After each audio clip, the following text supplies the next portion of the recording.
lomshado akunitshele noma ngashada ngiyobe ngeketshele mina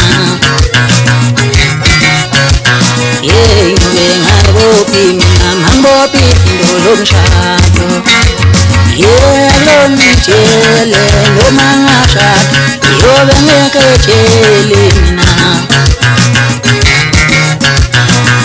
umntobe washala ekhaya usazoqhubeka washa akunitshele noma ngashada ngiyobe ngeketshele mina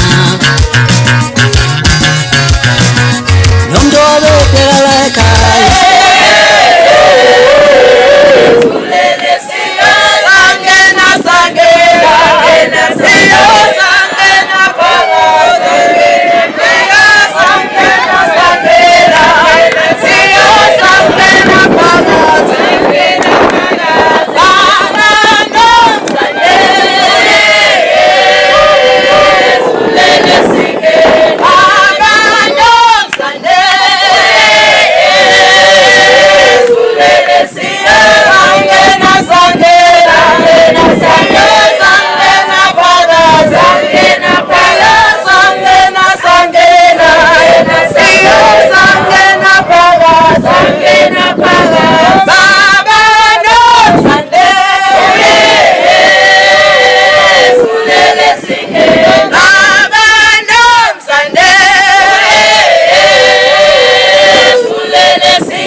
Jigelele,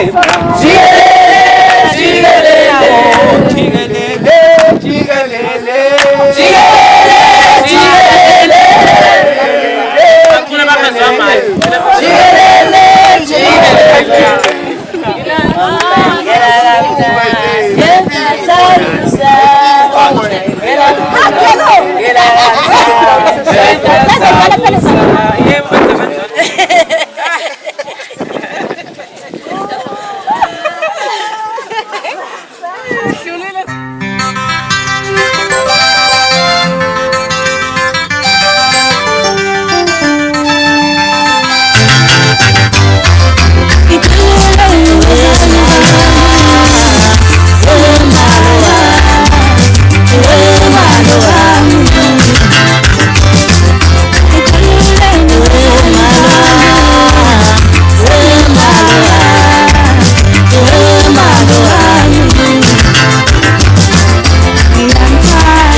Sasifikile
Jobe kaMathanda omondise. Haleluya. Egameni likaJesu lokhulumayo ubabomningi kaNosipho omakoti wenu. Sanamukela phakathi kwekhaya sithi amanyamalala wonke nanga la eduzane kwami asho ngezwilinye ukuthi namukelekile emndenini wakwaZuma. Nifike kahle futhi-ke asikhali namhlanje siyajabula.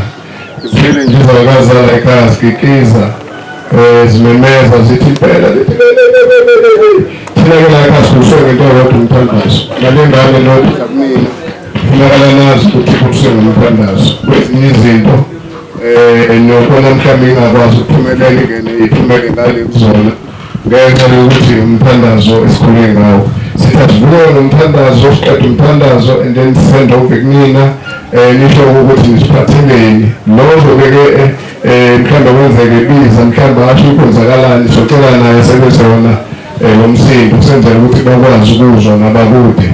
Ngicela-ke sizolena sikhulekele egameni lenkosi. Baba wethu ongcwele, uNkulunkulu wethu onamandla dola lensindiso, wena Baba ukhona, wena uNkulunkulu wethu ongcwele sekuqaleni wawukhona. Wawumile ngezwi lakho uNkulunkulu wethu ongcwele, wathi ngezwi lakho abantwana bakho moya ongcwele bedabuka idolobho, wakhuluma ngezwi lakho wathi Baba uNkulunkulu wethu ongcwele izitha esemva kwabo wathi uzazahlula ngokuthi bawelise lithi ziyawela ziyobe zisakwazi ukuwela. Thixo wethu mangasawona abantwana nangu ndodakazi phakathi kwekhaya uNosipho, nangu undodana wakwaSithole uZamani, simlethe kuwena uNkulunkulu wethu onamandla. Abantwana abakazi bayihambe le ndlela abayiqalayo, basizeke uNkulunkulu wethu ongcwele ekufiseni kwabo konke nasekuceleni kwabo konke, kodwa bagxile kuwena bazi ukuthi ukhona uNkulunkulu onamandla. Samukela-ke uNkulunkulu wethu ongcwele zonke iy'ndwebo ezivela phakathi kwegceke zithungela kwazi naziphuma ziphumela zonke iziphi nezikhona phakathi kwegceke zilahle ngaphandle kwamasango. Baba qhubeka-ke nalo mcimbi omnandi esibona ngamehlo ukuthi umnandi ngempela lo mcimbi uzoba mnandi kakhulu egameni likaJesu. Amen. Nathi-ke mike nina bakoJobe nihlabelele nenze lokho enifuna ukwenza, nibize labantu bala ekhaya uma bekhona nibabizayo sozonani. Siyabonga.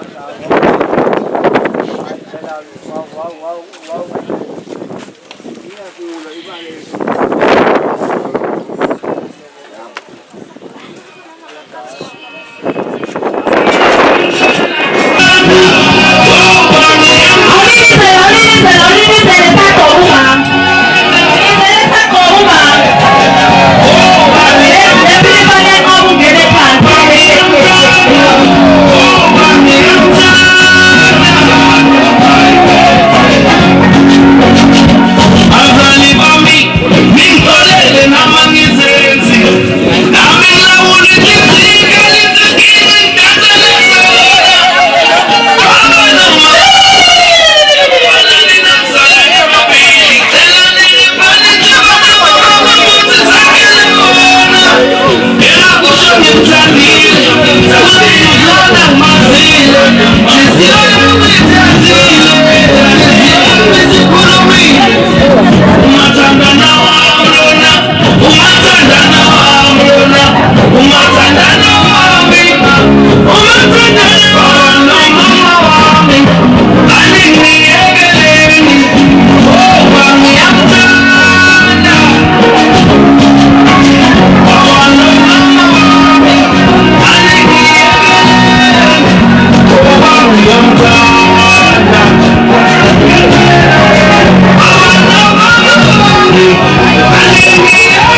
sibonga bakwaZuma, sibonga kwabakwaSithole ukusithanda kangaka.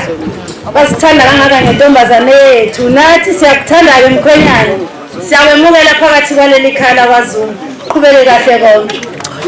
Awusishaya ulizele. Sekubuya phakathi kwaleli khala. Sefile baba. Nasimamukele naye ngolo kwakhe.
Your eyes still shine from the cheek. Now that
Simulante!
ukubonga bayisithingane yethu siyabonga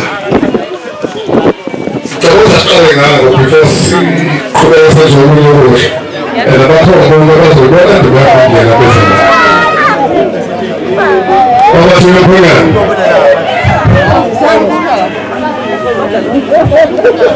xa ngiphungana unobaba wakhe ufuna into zonke xa ngengane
vote of thanks on behalf of the family yabaZuma, then sesiqhubeka-ke sesijabula ngaphakathi egameni lenkosi. Siyabonga umfundisi uNkulunkulu azabe nani nosimpini ngokonyana sabamela basho ekhaya sithi sizokhulekela ngelanga kungadhayi kutholakala ukwinda ungene ngaphakathi ulale.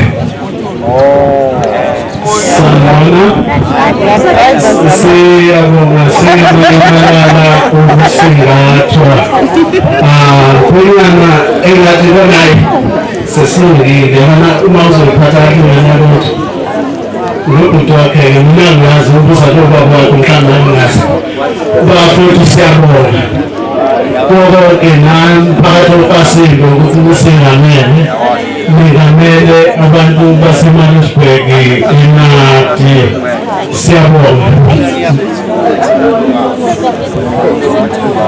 Ejwayele ukukhuluma nomambane newezo siyabonga bazalwane Mkhongi baba sisibhedlela wena baba sesibeka ngaphakathi uzelesiwe ukukhuluma ngalo nokuthi ushilo-ke wena washi sesibonisa iseliwa phakathi siyacela-ke kakhulukazi laba basekhaya kumfundisi ukuqala ngabo bathathe indawo ngaphakathi bahlale ngaphakathi ngegama lenkosi nathi kumphakathi sohlala la kodwa abantwana bazokwenza sure ukuthi angeke uzohamba ingazange ayithole iphi yamanzi.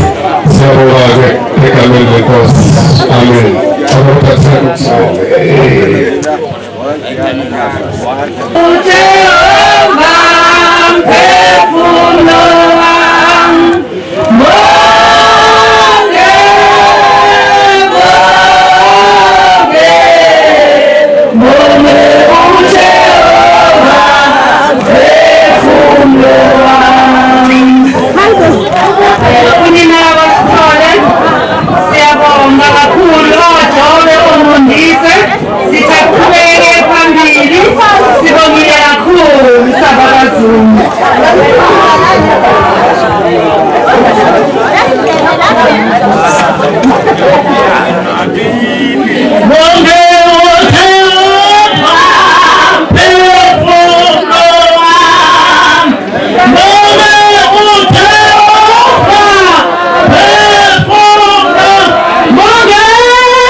Sesingena esigabeni sesibili isigaba sesibili siwuhlanganisa umakoti nomkhwenyana abebembesana osukwini namhlanje bafisa ukuthi siqhubeke sibahlanganise njengendoda nomfazi. Begithi nizogigeza.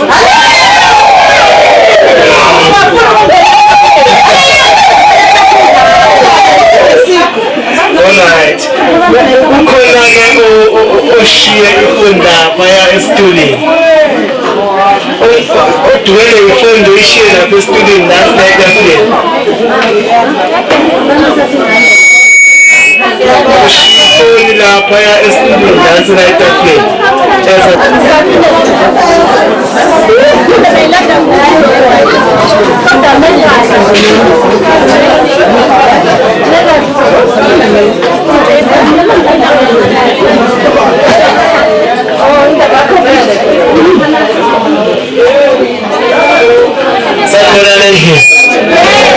Sesingaqhubeka nomcimbi. Okay, ngicela besakulungisa.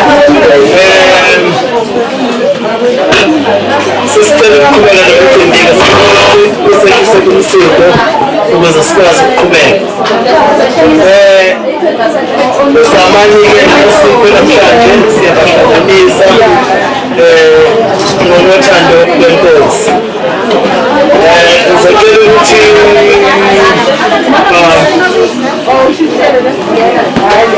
kede siphe umthandazo sibelele umkhakha.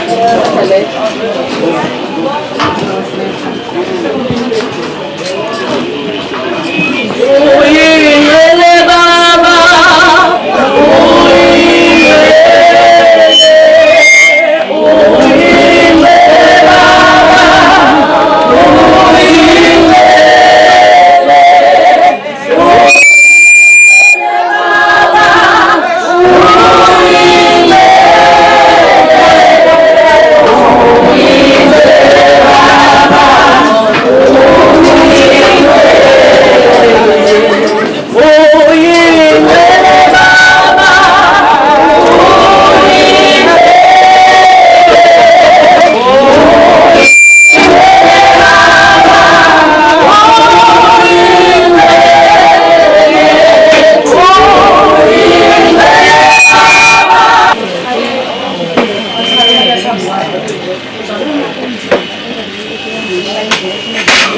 Okay, sorry, so qala ku verse 5.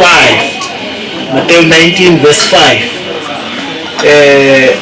Uma uJesu exoxa le ndaba enabafundi bakhe. Iqala kanjena-ke ngenxa lokho uNkulunkulu ngenxa lokho umuntu uyoshiya uyise nonina anamathele kumkakhe labo ababili bayakuba nyamanye.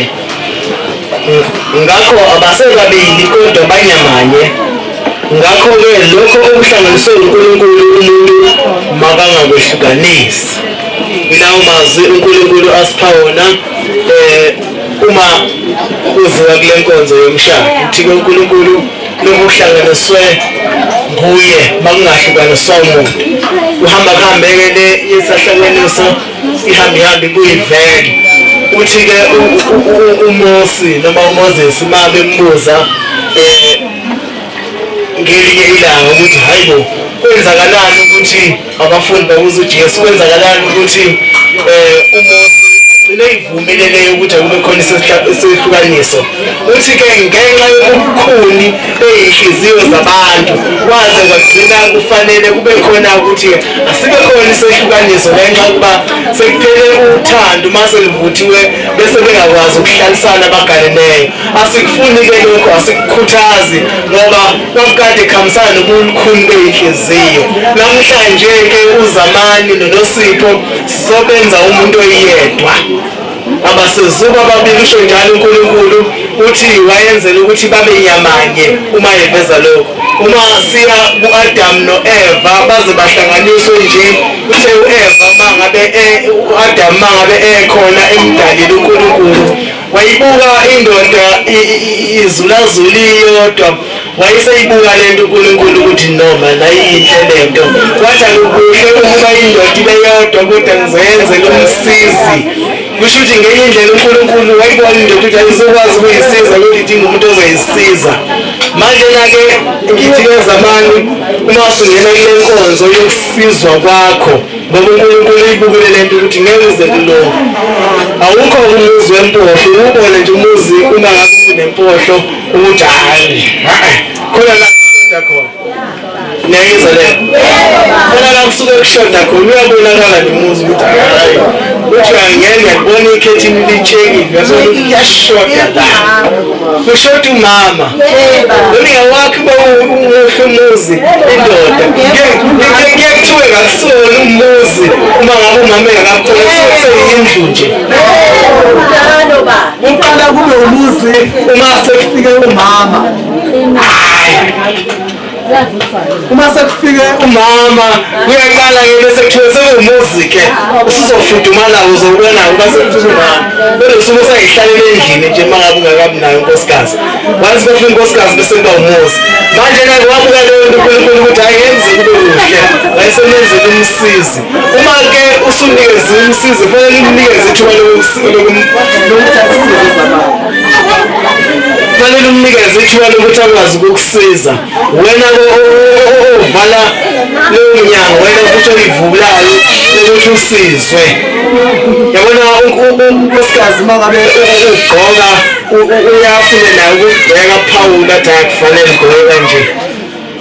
Akufanele wenze kanje. Kufanele umlalele unkosikazi wakho iyona ndlela yokuthi ukwazi ukusizakala kuyena.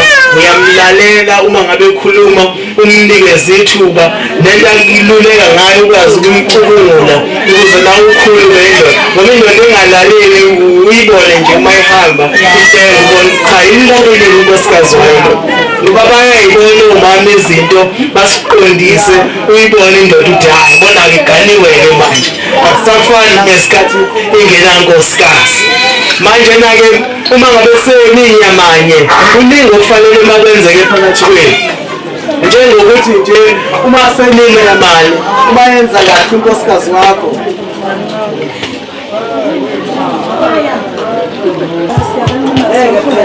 alright. Hello.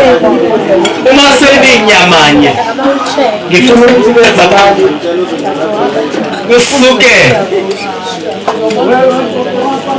sokuthi uma unkosikazi wakhe basehlazweni ihlazo lakho lelo. Uma ngabe uzamane kaseseclassini nosipho ihlazo lakho lelo ngoba selihlazo lakho lazi ukuthi ihlazo lomyeni wakho liyihlazo lakho ihlazo lomkakho liyihlazo lakho awuyibuke nje uma siya khona embhalweni ubukele yandoda eJoseph uJoseph ngelanga ngesilingweni uvele kukhulele unkosikazi wakhe engakaze ahlangane naye mayibuka lento uJoseph athi yo kwenzakaleni la nanti ihlazo lingene emzini wami umuyilalele kaJoseph ingakafiki ingelosi uGabriel kuyena ukuzomluleka ukuthi lokhu kwenzakale kanjani kuyini futhi kuthiwa wayekade esesemalungiselelweni ukuthi athathe unkosikazi wakhe ayomfihla ngasese ngokubalekela ini ubalekela lento ukuthi leli hlazo lomkakhe alingaveli kubantu akalikhusele kube khona indlela azolikhusela ngayo ngoba vele lizobuye lizoshaya yena bazobe sebemkhomba ngamakhanda sekuthiwa hayi le ndoda le ile yaphingele unkosikazi mungasembeke kanjani belo beyikhomba ngamakhanda kuthiwa hayi iyona-ke le ngoba manje ihlulekile ukulifihla ihlazo lomkakhe manje uJoseph wenza isuku lokuthi amthathe unkosikazi wakhe ayomkhusela ngasese ukuze akwazi ukufihla ihlazo yonkosikazi wakhe manje-ke mase ninyamanyeke fanele nikhuselane uyazi ukuthi noma lisekhaya uyeke umthethise unkosikazi wakho phambi kwabantu kodwa fanele umbizele engxenye uma ubona ukuthi khona la ishilike khona uthi hayi unkosikazi ushilekile laphaya ngoba ufuna ukuthi umeneke phambi kwabantu fanele umkhusele ngoba uma uthi yameneke ukuthi uyabheda lo nawe uhambisana nabantu kuzokwenza ukuthi leyo nto izoshaya wena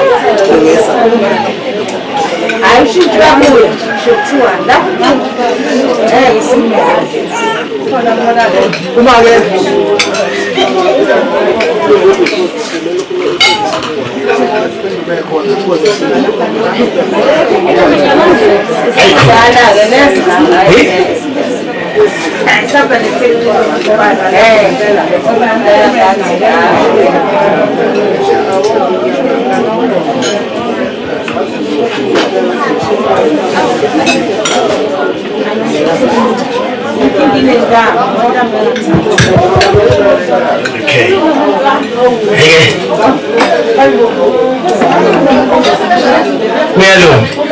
alright ngifisa-ke ukuthi nibambisane emshadweni nithandane uma seninyamanye ngalolu hlobo umlekelele unkosikazi wakho umlekelele umyeni wakho ngaso sonke isikhathi noma nihamba nje nenza izinto nizenze ndawonye noma unkosikazi yobona amanye amadoda aprefer ukuthi unkosikazi ahambe yedwa eyozenzela igloss yimbi leyo nto wame efika laphana kaBoxer uzogcina esedinga usizo lokuthatha yathile laphana phezulu uzogcina sekuqhamuka umuntu thizeni nje umdabukela afuna ukumsiza yini ndaba ukho wena njengomsizi wakhe uthe hayi ayibonela hayi ngeke indaba ye-shopping isebenaki indaba ye-shopping thina samadoda kodwa lokho ukuthi ube khona wena ugqubela unkosikazi wakhe itroli ukufike laphana kaBoxer uyothenga uyafika itroli le ayiphusheki ngisho ukuphusheka inamasondo abhajwayo amanye ayatsheka ihamba igekela idinga abantu ubaba ukuthi amphushele ubaba funa umphushele umama itroli ube khona athi jika la ujikeke umlandele alayishe futhi-ke ngithi mina indoda elolaka uma kuyogrosa ile ndoda engamazisa unkosikazi wayo ukuthi namalini ekhukhwini yabona leyo ndoda ivele ivukelanga ibona ingasengalaka esitolo iyalwa nonkosikazi mase kiwe ethinini sekudutshwene sakubhekwana yini inkinga akazange azamkhombisa unkosikazi ukuthi unamalini ephaketheni funa umkhombisa unkosikazi wakho uphumele obala wesho ukuthi hayi nkosikazi nali 1,000 engiliholayo emsebenzini nali 10,000 engiliholayo emsebenzini bese bona-ke umama ukuthi ibhajethi yakwakho uzoyibisa kanjani bahleke umama kwibhajethi ngeke ize ngikukhohlise bazokulekelela kakhulu ubona umama beyibambi into beyiphenduphendule esitolo beyibheka iprice bayishiye badlule bashone ngale bayozamela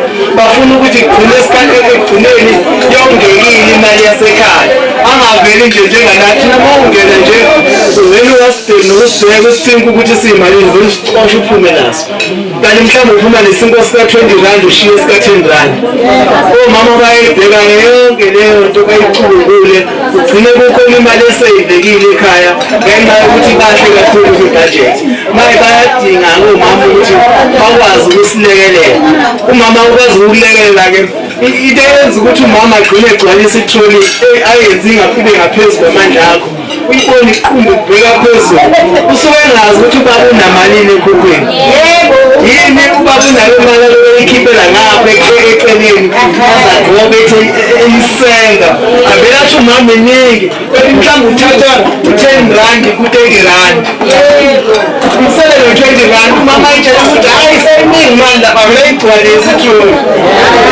ukhombisile ukuthi hayi imali esinayo ingaka nawe uyazi ukuthi uma ngiyothenga nekhaya kona imali engaka ngeke unkosikazi wakho abone ngenosofa bahle beleda ba-40,000 kamakhelwane besathi nami sengiyabafuna la endlini wazi nje ukuthi hhayi ikhuphula khona imi kanjani uzobengezelela laba ba-5,000 rand uyazi ukuthi hayi amandla kabahamba agcine la kodwa mengawazi amandla kababa ukuthi ahamba agcinephi uzobona kwakamakhelwane la akufisa kanti kamakhelwane usomabhizinisi mina ngisiyeni usomabhizinisi manje kuyadingeka ukuthi umlekelele unkosikazi naye akulekelele ukuze akwazi ukuba umsizi opheleleyo kuwena sengifisa ukuthi-ke ngingayi kude kakhulu kwela singene emshadweni uma singena emshadweni-ke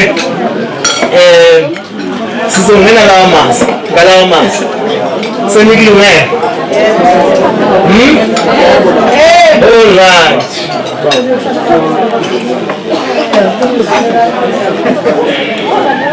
asingeneni emazini omshado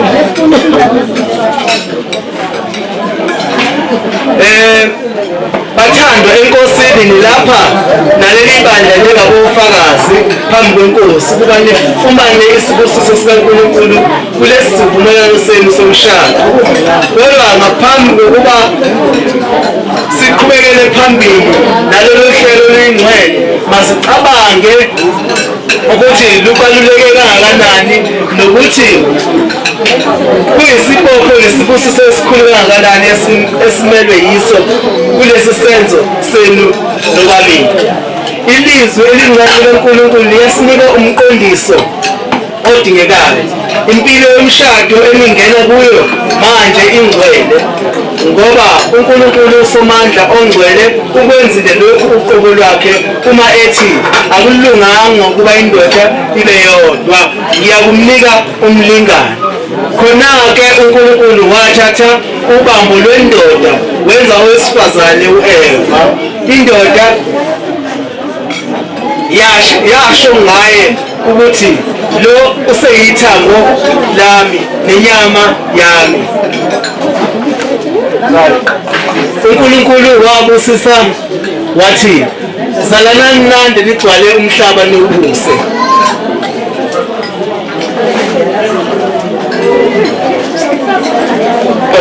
Phambi kaNkulunkulu naleli bandla lingofakazi uyokuhlala emshadweni njengowesimiselo sikaNkulunkulu nale nkosikazi yakho ishadayo.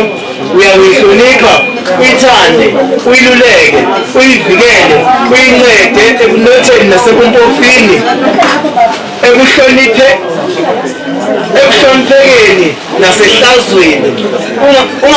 Ungathathi omunye esaphila lona. Ugcine izifungo zomshado ngokukholekile, ungehlukani naye nize lihlukaniswe ukufa.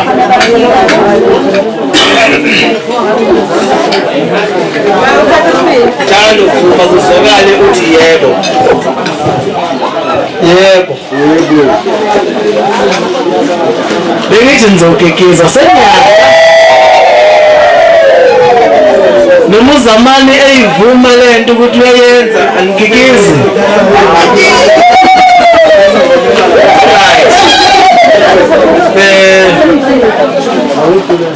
Nosi. Ngokunjalo nawe Nosipho Zuma njengonkosikazi phambi kaNkulunkulu ukuthi uyakuhlala nendoda yakho ekuhlanganyeleni lomshado ngohlelo lukaNkulunkulu, uyakuyihlonipha, uyithande, uyilalele kuzo zonke izinto ezijabulisa uNkulunkulu, uyakulangazelela ukuphethiswa nguye, ube luncedo ungehlukani naye nize ngaphelisa ukufa. Lokhu kuyisinqumo sakho esiphelele, uyaziqinisa lapha phambi kaNkulunkulu owazi konke naleli bandla elingawofakazi. Uma kunjalo uma kuzwakale uthi yebo. Yebo.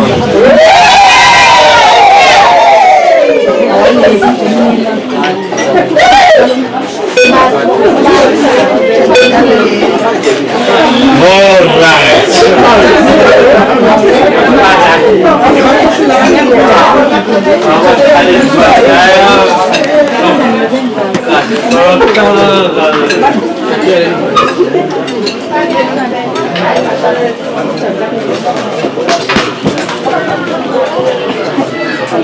Alright, sishada ngempela ke manje.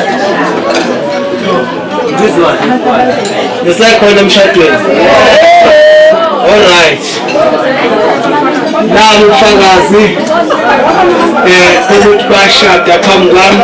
Ngiyabona.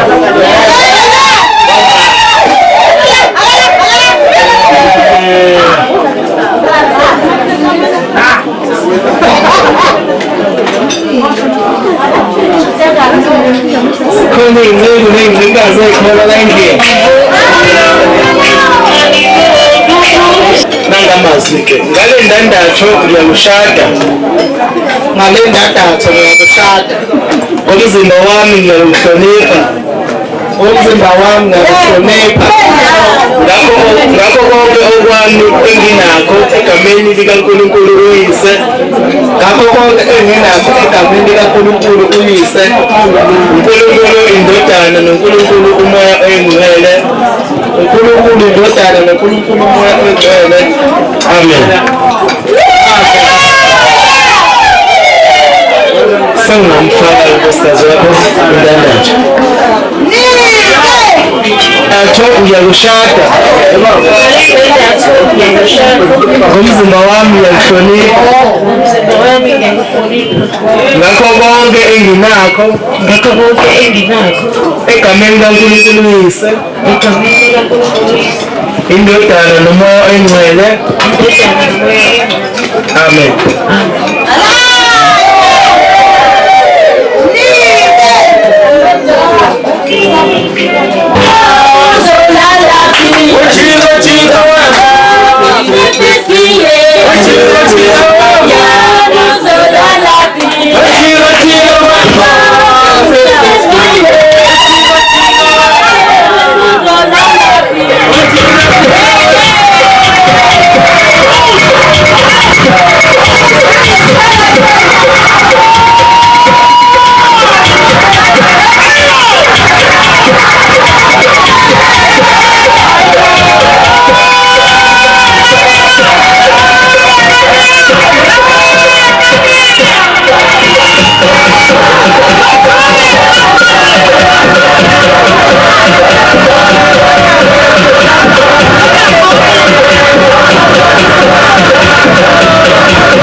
ngokomthetho egameni likaNkulunkulu uyise ngizomandla uNkulunkulu uyise wezibusiso zonke egameni lenkosi yethu uJesu Kristu siyakucela okokuba ubabeke ngomusa labantwana bakho abazihlanganise phambi kobuso bakho ngalesi sivumelwano somshado.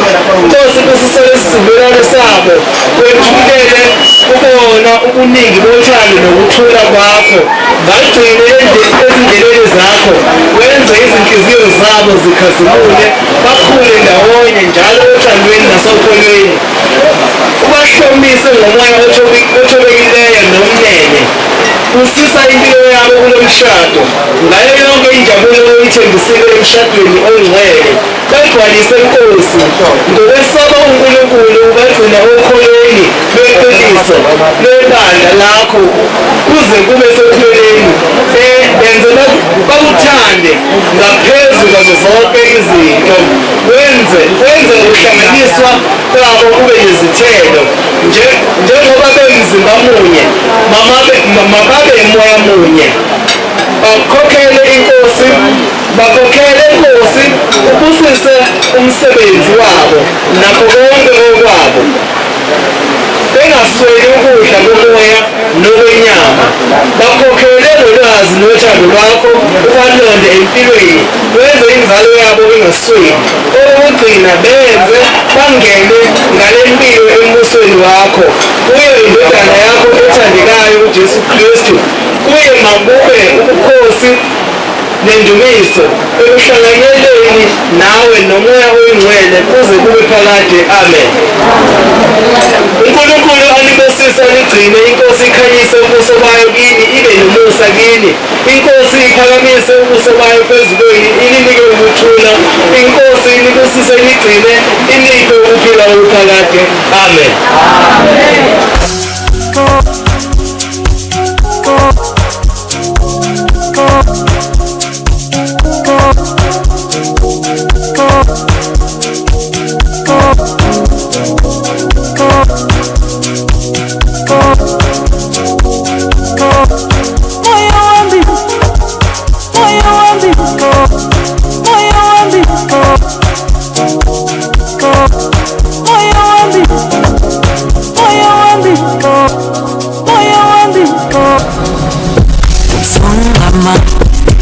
Kunakele ubuthela yakhe ngaphezulu kunakele umhlaba konke hlule imali ayikho lula